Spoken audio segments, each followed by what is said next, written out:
Hello দর্শক বন্ধু, দেখুন রাস্তাঘাটে কি অবস্থা। আমাদের নাল্লাপুর এলাকায় রাস্তাঘাটে বলতে কিছু নেই। দেখেন রাস্তার মধ্যে পানি জমে রয়েছে কত, দেখেন কি একটা অবস্থা।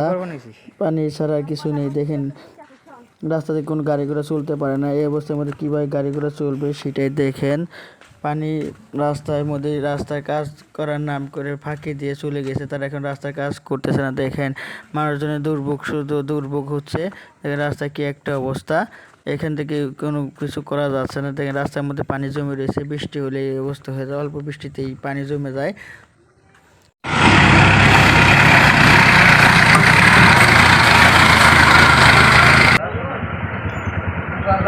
সোজা বরাবর খালি বলেন। হ্যাঁ, এই তো এই আটকে গেছে।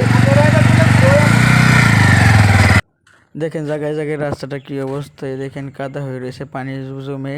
এই দেখেন পানি, শুধু পানি রাস্তার মধ্যে শুধু পানি। রাস্তায় যে সামনে দেখেন ভেঙে গেছে, কি একটা অবস্থা। ইট উঠে ভেঙে রেখে গেছে, কাজ করতেছে না। এক বছর যাবত হয়ে গেছে রাস্তায় এইভাবে বেহাল অবস্থা হয়ে পড়ে রয়েছে। দিন দিন করে রাস্তার ক্ষতি হচ্ছে। দেখেন জায়গায় জায়গায় কি একটা অবস্থা, কাদা হয়ে গেছে রাস্তায়। এদিক দিয়ে কোনো গাড়ি ঘোড়া চলতে পারে না। এই দেখেন বাজারে যাওয়ার পথে রাস্তা, এটা কি একটা অবস্থা। এখানে কোনো কিছুই করা যায় না।